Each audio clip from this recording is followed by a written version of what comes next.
Bismillahirrahmanirrahim. Wa ansiddu li ba'dihim idza ma'tazadu wa ilmun bi ilmin wa ilmul fikhi aula bi iktizazin. Aya seorang ulama nganasidkeun ka sebagian ulama, cek anjeuna mengatakan kalau saja ada studi banding, test and proper test antara ilmu fikih dan ilmu yang lain, maka kata beliau fa ilmul fikhi aula bi iktizazin, bahwa yakin ilmu fikih itu yang paling unggul. Kenapa? Ilmu fikih itu dibahasakan dengan fikih.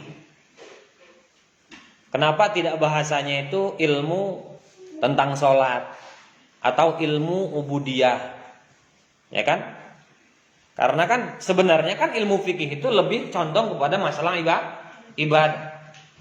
Tapi kenapa tidak diberi nama ilmu ibadah misalnya? Kenapa? Karena fikih itu kan diambil dari ahkamud dafiq ala syariatil Islam bidala ilil tafsiliyah. Jadi yang dinamakan dengan fikih itu paham secara mendalam kepada ilmu-ilmu syariat Islam dengan dalil yang terperinci. Baik itu dalil secara akli ataupun dalil secara nakli. Jadi intinya fikih itu kalau kita kumkan, kalau kita sakompet daunkeun, itu mencakup segala ilmu. Dina fikih, tajwid kudu aya. Contohna salat tidak sah kalau tidak baca Fatihah, dan dalam Fatihah harus menggunakan ilmu tajwid.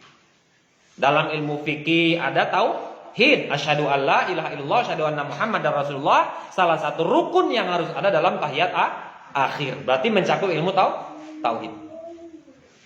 Dalam tasawufnya harus ada menghadap Allah, harus syarat salat itu harus menggunakan pakaian yang bersih karena kita akan menghadap zat Allah yang maha bersih. Tasawufnya pun ada, akhlaknya pun ada. Bagaimana akhlak dalam fikih?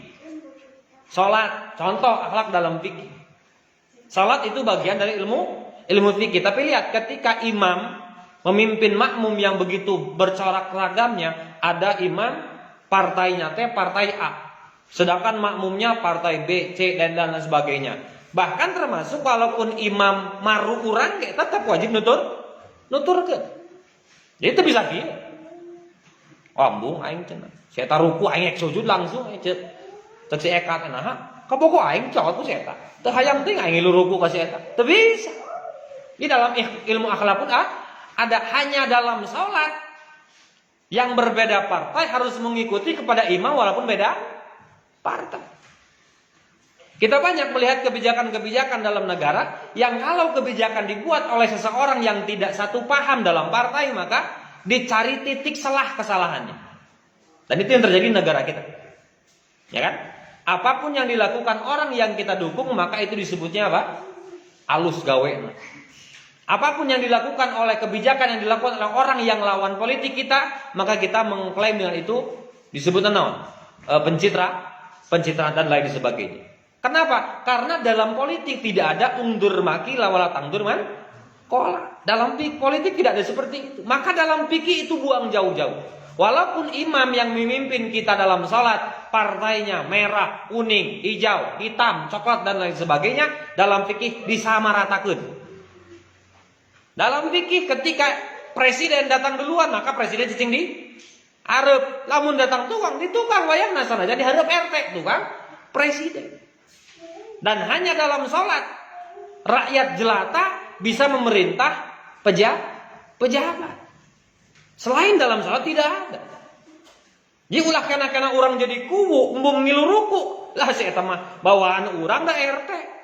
Teu hayang teuing aing mah imam anu merupakan seorang RT karek bismillahirrahmanirrahim.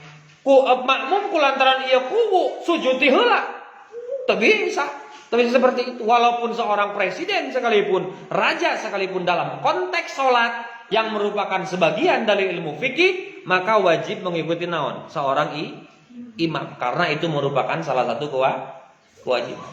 Dan dilalahnya dengan syariat sholat pernah terjadi zaman Ghazwah zaman Rasul, hamau jadi peperangan nepi ka terjadi perangan. Gara-gara naon? Gara-gara utusan orang-orang kafir melihat orang mukmin sedang sholat, terjadi merangan. Naon anu ditembokna?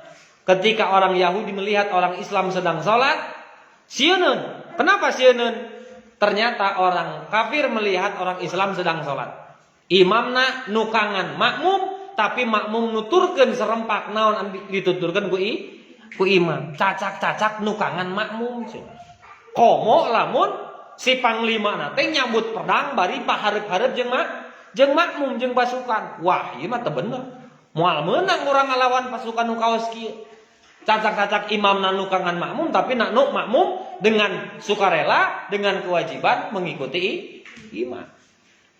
Makanya kenapa ilmu tentang ibadah ini disebutnya fikih al-fahmud dafiq ala syariatil Islam bidala ilmu tafsiliyah. Karena ilmu fikih itu merupakan pemahaman yang dalam dari segala ilmu. Makanya wajar ketika Imam Syafi'i mengatakan dalam akhir hayatnya al-ilmu ilmani, ilmul fikhi wal ilmul badan. Ilmu itu hanya dua. Satu ilmu fikih, dua ilmu badan. Apa ya hakikatnya? Fikih mencakup ubudiyah, fikih mencakup muamalah, fikih mencakup tauhid, fikih mencakup tasawuf, fikih mencakup tajwid dan lain sebagainya. Sedangkan ilmu kedokteran itu mencakup geografi, mencakup biologi dan lain sebagainya. Karena dalam ilmu kedokteran kan ditempo panasnya karena naon daerah suhu sabaraha. Itu kan pelajaran-pelajaran anu naon asup kana ilmu biologi ilmu kedokteran. Makanya apa kata Imam Syafi'i? Al ilmu ilmani, ilmul fiqhi wal ilmul badan. Maka cukup. Makanya baheula urang ingat keneh ketika seorang ulama mengatakan cukup dengan ngaji safinah maka orang bakal menguasai seluruh ilmu. Karena lamun dipahami ilmu safinah itu naon mendalam fikih na aya, tasawuf na aya, ya kan? Tauhid na aya. Ya seperti rukun Islam itu kan ilmu fikih. Tapi apa rukun Islam pertama? Antashhada alla ilaha illallah wa anna muhammadar rasulullah. Itu ilmu tauhid tapi masuk ke dalam ranah fikih. Bagaimana ilmu etika kita sedang sholat? Kita sedang sholat itu ada posisi kita sujud. Sujud itu menempatkan kepala kita yang kita anggap mulia di bawah pantat kita yang dianggap hina. Maka intinya apa? Secara ilmu apa? Ilmu tasawuf, akhlak tasawuf, orang kudu ngerendah diri di hadapan Allah Subhanahu wa taala dan itu terdapat dalam ilmu fikih. Maka segala ilmu Allah ngabahasakeun yufaqihu fiddin. Fikih diambil dari kosakata fikih gitu. Jadi rek ilmu tasawuf, rek ilmu naon, rek ilmu tauhid, rek ilmu tajwid, ilmu apapun itu bentuknya dalam masalah agama, semuanya itu dicakup dalam ilmu fikih. Maka kata seorang ulama ketika wa ansibtu li ba'dihim idza ma'tazadu ilmun bi ilmin fa ilmul fikhi aula bi tizazin. Kalau ada studi perbandingan, test and proper test antara ilmu fikih dan ilmu yang lain, maka al ilmul fikhi aula min ghairihi. Ilmu fikih itu lebih utama daripada ilmu yang lain. Karena hakikatnya ilmu yang lain enggak ada. Kenapa? Karena semuanya masuk dalam ranah fan ilmu fikih. Fakam tayyibun bi pauhin wala kamiskin wa kam tayyirun yatur wala kibarin. Ini perumpamaan, majaz ketika orang memahami ilmu fikih itu dia akan harum walaupun tanpa pakai minyak misik. Dia akan bisa terbang walaupun dia tidak memiliki sayap. Itu ulama fikih. Orang-orang yang benar-benar mempelajari fikih. Maka tidak bisa kita menyebut seseorang yang memiliki ilmu fikih kalau dia masih memiliki sifat naon? Wa kam tayrun yaturu wala kibarin. Orang yang masih memiliki sifat sombong maka dia bukan disebut ahli fikih. Karena kalau orang benar-benar ahli fikih, dia menguasai segala bidang ilmu tasawufna asuk, tauhidna asuk, tajwidna komo asuk. Sebab itu berkaitan dengan salah satu rukun salat. Bahkan dalam fikih dijelaskan tajwid Fatihah ayat sabaraha, tasdid Fatihah, tasdid tahiyat itu ada berapa? bagaimana cara pengucapan Allahu Akbar, temenang dibaca Allahu Akbar, temenang dibaca Allahu Akbar, Allahu Akbar, dan lain sebagainya. Itu kan ilmu secara terperinci, ilmu tajwid, tapi dijelaskan dalam ilmu fikih, tauhid yang ada dalam ilmu fikih, tasawufnya ada dalam ilmu fikih. Maka wajar kata beliau bahwa al-fiqhu aula min ghairihi. Ilmu fikih itu lebih utama daripada sasisana ilmu anu saja. Wa an satu libadihim al-fiqhu anfasu syai'in ang tadakhiruhu. Man yadrusu al-ilma lam tadrus mafakhirahu. Intinya adalah ilmu fikih itu adalah pang alus-alusna ilmu anu dipelajari ku anjeun. Maka barang siapa yang telah menguasai ilmu fikih, maka dia tidak butuh ilmu yang lain. Lain berarti teu butuh ilmu lain, sabab segala ilmu aya dina bidang fikih. Maka kunci utama naon? Tingali awal wajibin alal insani ma'rifatun billahi tikoni. Itu bukan kesimpulan kita tidak boleh mempelajari fikih, karena itu pun termasuk ranah tauhid. Tauhid ada dalam ranah fikih. Awalu yuhasabu fil akhirah as-salat, sesuatu yang mimiti dihisab ke Allah adalah salat. Maka ulah amanaan kieu ya. Aya hadis nyebutkeun man qala la ilaha illallah mukhlishan dakhalal jannah. Ada hadis lain mengatakan man akhiru kalamihi la ilaha illallah dakhalal jannah. Barang siapa yang tungtung kalimat ketika sakaratul mautna adalah la ilaha illallah, maka pasti bakal masuk surga. Ulah dimaknaan cukup la ilaha illallah unggul. La ilaha illallah sebagian dari ilmu tauhid, tauhid sebagian dari tasawuf mencakup dalam ilmu fikih. Maka yang dimaksud la ilaha illallah mencakup segala ubudiyah Allah, ka Allah, sifat Allah, akhlak Allah, asma Allah. Muhammadur Rasulullah mencakup naon? Mencakup sifat Kanjeng Rasul. Makana sifat dina naon? Dina ilmu tauhid, segala sifat Allah anu 20, mustahil 20, wenang hiji, wajib di Rasul 4, wenang di Rasul 4, hiji nu mustahil di Rasul. Nu ya di Allah anu disebut sifatul jalaliyah, sifat nu luhur eta terkumpul dina lafaz la ilaha illallah.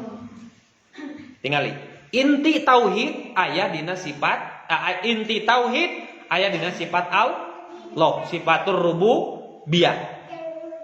Inti tauhid kerasulan aya dina sifat nabawiyah. Sedangkan uluhiyah, rububiyah, nabawiyah ada dalam lafaz la ilaha illallah Muhammadur Rasulullah, dan itu ranah ilmu fikih.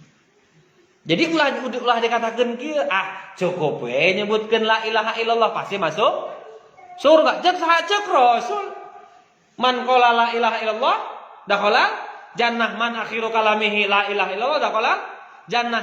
Jangan diartikan itu hanya cukup mengucapkan la ilaha illallah unggul. La ilaha illallah aplikasikan karena ilmu fikih, aplikasikan karena ilmu tauhid, aplikasikan karena ilmu tasawuf, aplikasikan karena pengamalan segala bidang ilmu tahnu gitu nu bakal asup ka surga. Lain nu cukup mengucapkan la ilaha illallah unggul.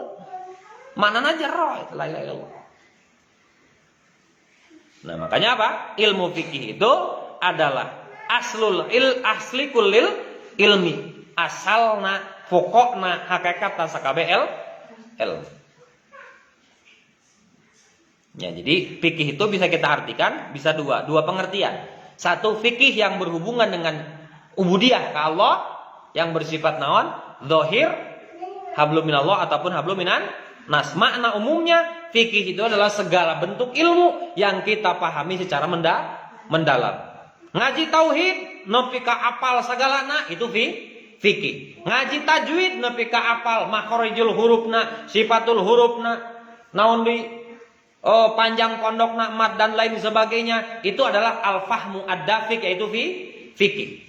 Ngaji ilmu akhlak, ngaji ilmu biologi, ngaji ilmu geografi dan lain sebagainya, kalau dia masuk ke dalam definisi al-fahmu ad-dafiq, memahami dengan secara mendalam, maka dia masuk dalam ranah fikih. Tapi fikih dalam makna umum. Jadi terkadang ketika kita menyebut fikih itu ada konotasinya dengan sholat, zakat, puasa, munggah haji, syahadat. Ada kalanya ketika membahas fikih itu mencakup kepada seluruh ilmu. Sebab secara umum, naon tadi fikih teh? Al-fahmud dafiq ala syariatil Islam bidala ilit tafsiliyati. Memahami secara mendalam apapun bentuk ilmunya dengan dalil yang terperinci. Itulah yang dinamakan dengan apa? Fikih. Maka ketika seseorang man yadrusu al-fiqhu an fazai'in anta dakhiruhu man yadrusu bil ilmi lam yadrus bil fikhi lam yadrus mafakhirahu. Maka orang yang telah memahami menjadi ahli fikih, dia tidak membutuhkan ilmu yang lain karena ilmu yang lain sudah masuk ke dalam konsep ilmu fikih. Fajhad linafsika ma asbahta tajahhalahu. Maka anjeun kudu sungguh-sungguh nyungguh-nyungguhkeun diri anjeun, bersungguh-sungguhlah bagi orang-orang yang memang ingin menghilangkan tajahul. Tajahul teh sifat bodoh. Tajahul teh lain bodoh sebenarnya. Tajahul teh ngabodohkeun diri. Sebab intinya tidak ada orang yang bodoh tapi ngabodoh diri sorangan. Tidak ada orang yang dolim pada orang lain. Intinya diri mendolim diri sendiri. Tinggal doa Nabi Adam alaihissalam atau doa Nabi Ibrahim alaihi salam, Rabbana dzalamna anfusana wa illam taghfir lana lanakunanna minal khosirin. Intinya tidak ada yang mendolim kita. Tidak ada pendoliman kepada orang lain. Yang ada itu adalah diri kita mendolimi diri kita sendiri. Ketika kita dihina orang, oh berarti orang teh boga sifat hina, berarti orang teh ngahaja pikeun supaya diri diposisikan dalam posisi yang hina. Jadi moal matak ayat tapak lamun eueuh nu pakan. Ketika kita dihina, sadar diri, ibda bin nafsik, tahadus bin nafsik, bahwa aya sifat hina nu aya dina diri urang. Ta eta ngaranna naon? Al fahmud dafiq, paham anu mendalam. Teori angger, urang ge angger hese. Teori nya juang belajar mempraktekkan bahwa apa? Bahwa orang-orang yang tajahul adalah orang-orang yang membodohi diri sendiri. Tidak ada orang yang bodoh lamun saur A Agus mah teu aya santri nu bodoh, nu aya beda kanyahok. Jadi beda santri nu bodoh mah ayeuna beda kanyahok. Jadi temukanlah kanyahok eta jadi diri sorangan. Ulah ngandelkeun batur unggul, andelkeun diri sorangan bahwa kitalah yang memiliki potensi dan kitalah yang berwenang untuk mencari menggali potensi diri sendiri. Lamun geus kapanggih, kembangkeun. Da santri teu kabeh santri dituntut ketika naon? Ketika balik ka lembur jadi ajengan. Anu cek urang anu naon harita teh bahwa dakwah hukumnya wajib sedangkan jadi kiai itu pilihan. Dakwah wajib, rek jadi naon we dakwah. Rek jadi tukang sound system, dakwah. Rek jadi tukang mebel, dakwah. Rek jadi tukang molor, dakwah. Dakwah ku molorna. Kan kumasarana. Aya dakwah ku molor, aya. Saha sabul kahfi ngan jarang di jamaah HS naon?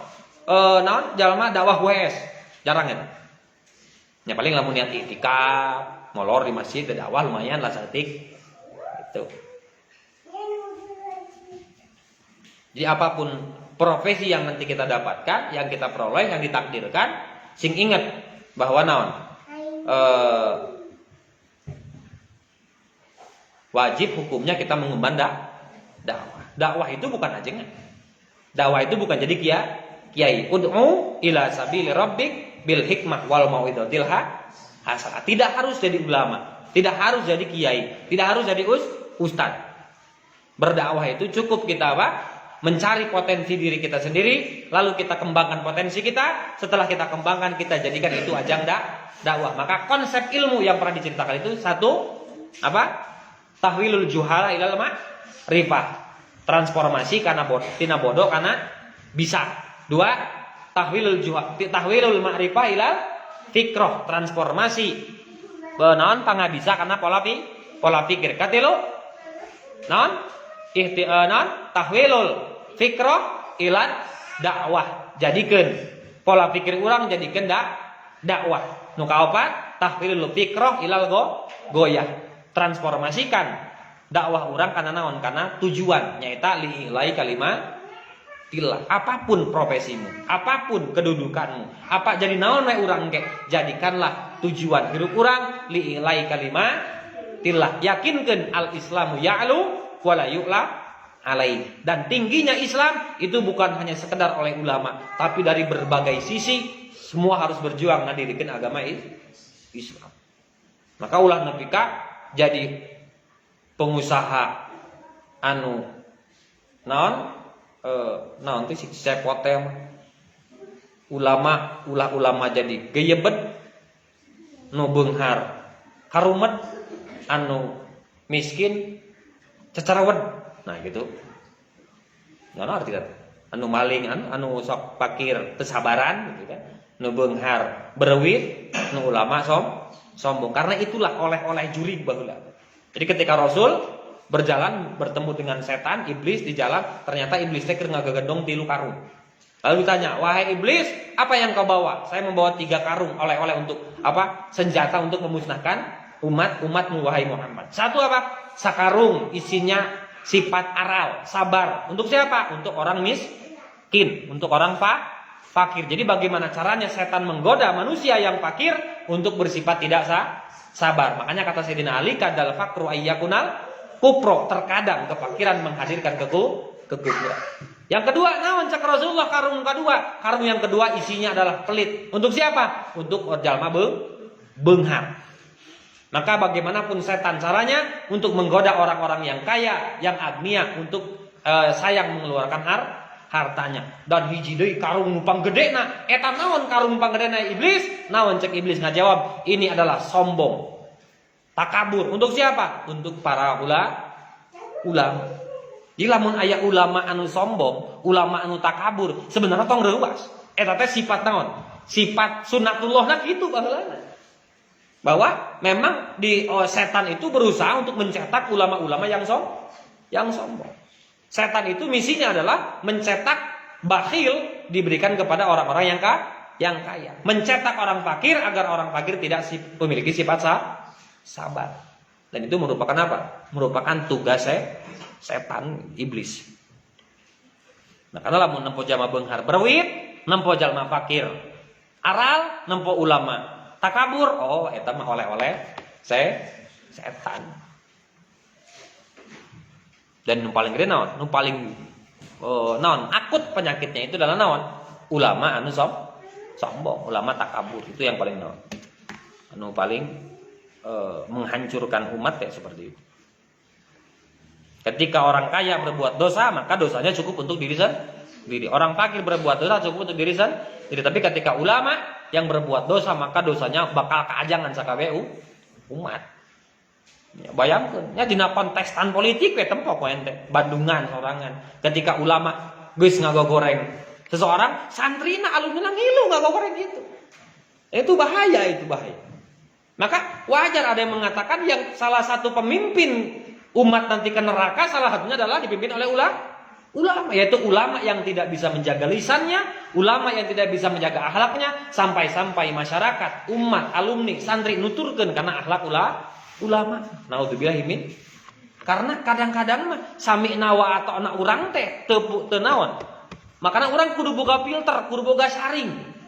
Sing ingat ulama oke manusia biasa pasti memiliki kesalahan. Tuturkeun ulama salagi lempeng dina jalan Allah, tinggalkeun ulama lamun teu nuturkeun kana jalan Allah. Tapi ingat, ninggalkeun ulama lain berarti tidak menghormati ulama. Maka hormatilah ulama di partai manapun, hormatilah ulama di ormas manapun, hormatilah ulama di golongan manapun, karena ulama itu merupakan warasatul anbiya. Tuturkan ulama karena kebenarannya, jangan tuturkan kebenaran karena keulamaan.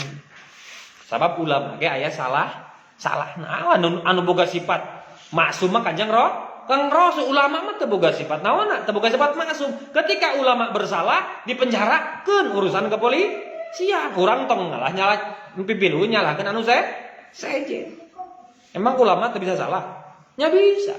Ketika ulama dipenjara berarti dengan kesalahannya. Maka apa? Tuturkeun ulama karena keilmuannya, ulah nuturkeun ilmu karena keulamaan. Ilmu enggak akan salah, nu salah mah ulama na. Arti itu. Ilmu mual salah nu salah mah ulama. Jalma anak ulama itu titel. Jadi ketika seorang ulama mengeluarkan fatwa-fatwa yang benar, maka inilah benar-benar asli hakikatul ulama. Tapi ketika seorang ulama berbuat salah, maka lain ulama nanu salah, tapi orang. Sebab ulama itu sifat mah moal matak bisa dirubah. Eta rumus eta. Sifat moal bisa dirubah. Hideung sifat. Hideung salamina moal matak jadi bodas. Nepi ka iraha ge. Gampang kali campur bodas, heuleung hideungna jadi sifat bodas. Awas, ulama itu sifat. Kalau ada orang yang memiliki titel ulama, dia melakukan kesalahan, maka kesalahan itu jauh-jauhkan dari kata ulama. Eta mah jenis contoh ulama ngaran ajid. Ketika ajid jadi seorang ulama mengeluarkan hal-hal yang benar, maka akuilah itu fatwa seorang ulama. Tapi ketika si ajid melakukan kesalahan, maka yang melakukan kesalahan bukan ulama, tapi si ajid. Pisahkan antara dat dan sifatnya. Sifat ulama tidak akan pernah salah. Etalah kepanjangan naon tina ungdur makila wala tangdur man wala tong nempo awak anu dieusian sifat ulama na, tapi tempo naon anu dikaluarkeun ku awak anu disemat ku sifat ulama. Nah urang mah anu salah sote osok mengkultuskan ulama dalam seseorang. Itu salah. Ya. Ketika aya anu alus di diri urang, contoh misalnya cokot alusna. Ketika aya nu goreng di diri urang, gorengkeun jalmana ulah gorengkeun titelna. Bahaya lamun titel menjadikan apa? Ya jika ayeuna. Beberapa segelintir orang melakukan kesalahan di lembaga MUI, Majelis Ulama Indonesia. Itu viral tagar bubarkan MUI. Lamun semua rumus seperti itu bahaya. Aya teh santri Bangor. Loba. Tapi sebagian dari santri yang baik. Lamun aya santri Bangor nyieun tagar bubarkan pesantren. Aya oknum MUI nyieun kesalahan, bubarkan MUI. Aya oknum partai melakukan kesalahan, bubarkan partai. Aya oknum negara nyieun kesalahan, bubarkeun negara. Nepi ka ira, maka moal anu bener kos gitu. Maka kalau ada orang melakukan kesalahan dari partai manapun, tong salahkeun partaina, salahkeun jalmana.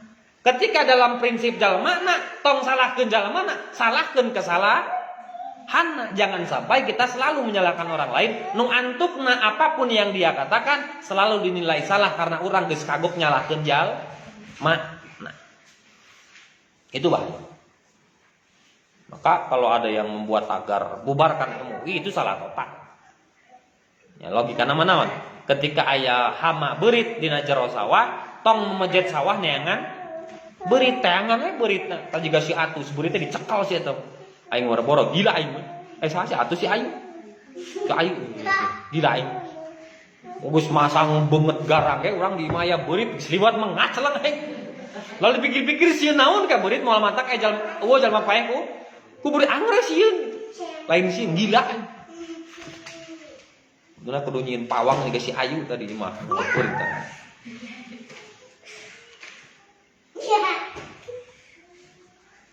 Wa kafa bila datil ilmi wal fiqhi wal fahmi da'iyan wa ba'isan lil aqli ala tahsilil ilmi. Cukup dengan kita mempelajari fikih menjadikan wasilah untuk da'iyan wa ba'isan lil aqli ala tahsilil ilmi, untuk mencapaikan ending output yang baik dalam mencapai semua ilmu. Cukup kita mempelajari da'iyan wa ba'isan ilal ilmil fikhi. Kita cukup berdakwah dan kita cukup menyebarkan, ngadorong orang-orang yang berakal untuk ala tahsilil ilmil fikhi, untuk menghasilkan ilmu fikih. Maka fikih adalah hakikat ilmu.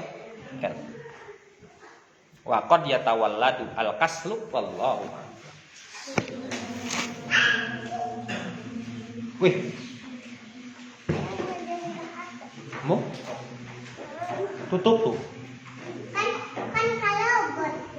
Ini memang kan satu ini. Ini dibagi dua. Kue.